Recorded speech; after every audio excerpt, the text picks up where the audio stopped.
What if the person who hurt you the most turned out to be the one who needed you the most? What if the bad boy who mocked your scars, your silence, and your difference, ended up falling for you, the very girl he once broke? This isn't just a story about high school. It's about forgiveness, about second chances, and about how love sometimes finds its way through the cracks of pain. The hallway always felt longer when Emma walked through it. She kept her books pressed tightly against her chest, her eyes glued to the linoleum floor, hoping today would be different. Hoping maybe today they wouldn't notice her. But as always, the voice came, low, mocking, and sharp enough to slice through her quiet shield. Well, if it isn't the ghost girl, laughed Ryan Matthews, the school's bad boy with leather jackets, smirks that could start fights, and eyes too sharp for his own good. He was the guy everyone feared but secretly admired. Tall, reckless, dangerous, and Emma's worst nightmare. Emma had been the target of his jokes since sophomore year. Her shy nature, her love for books, the way she wore oversized sweaters to hide herself, it all made her an easy target for Ryan. And while his friends laughed, Emma shrank smaller each day, convincing herself she deserved it. But Ryan wasn't all jokes. Behind his smirk, there was a storm, one that nobody cared to see. His father was gone, his mother barely around, and the streets had raised him harsher than any parent ever could. Picking on people wasn't just cruelty for him, it was survival. If he didn't own the room, he'd be crushed by it. That day in English class, the teacher assigned partners for a year-long project. And fate, cruel as ever, paired Emma with Ryan. Gasps echoed across the classroom. Ryan smirked, leaning back in his chair. "Guess you're stuck with me, ghost girl," he whispered. Emma's stomach twisted. She wanted to beg for another partner, but her voice failed her, as always. Weeks passed. Their partnership began with silence. Emma did the work, Ryan pretended not to care. But slowly, cracks formed in his mask. Late one evening, when Emma stayed in the library, Ryan showed up, not with swagger, but with bruised knuckles and eyes that seemed tired of pretending. He didn't joke, didn't mock. He just sat across from her. "You ever feel like, no matter what you do, you'll never be enough?" he asked softly, surprising her. Emma blinked. It was the first time she'd ever heard his voice without venom. She nodded, not trusting her voice. From that night, things shifted. Ryan stopped mocking her in class. Sometimes, he'd even walk beside her, making the hallways less terrifying.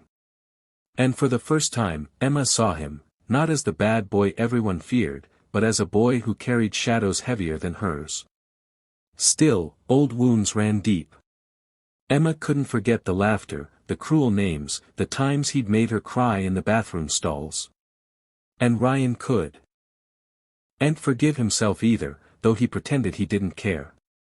What neither of them knew was that their hearts had already begun a war, one between hate, hurt, and something far more dangerous, love. It wasn't love at first sight. It was love at first crack, the moment Ryan's armor slipped and Emma caught a glimpse of the boy beneath the cruelty.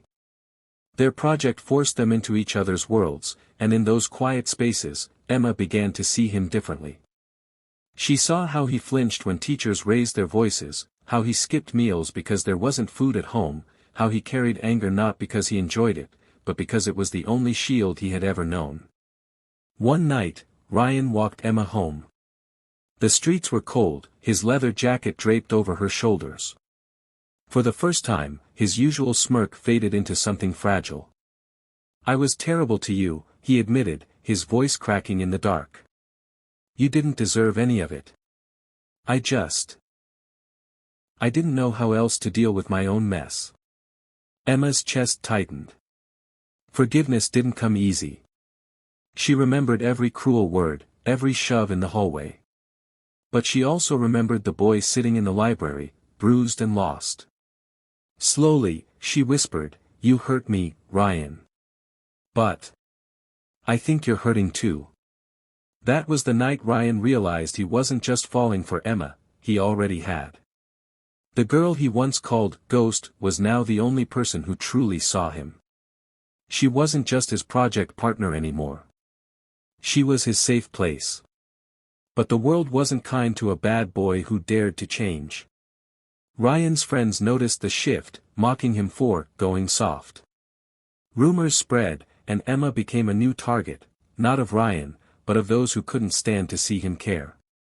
One afternoon, she found cruel words carved into her locker, "Ghost loves the devil." Tears burned her eyes. She wanted to run, but Ryan was already there, fists clenched, ready to fight anyone who dared hurt her. Instead of fighting, Emma grabbed his hand.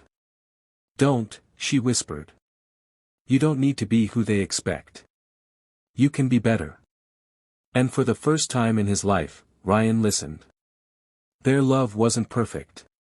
Emma had scars of self-doubt, Ryan had wounds from a broken home. But together, they learned. He taught her how to speak up, how to laugh louder, how to believe she wasn't invisible. She taught him that strength wasn't in fists or fear, it was in kindness, in forgiveness, in love. By graduation, Ryan wasn't the bad boy anymore. He was still rough around the edges, still reckless sometimes, but when he walked across the stage, his eyes found Emma's.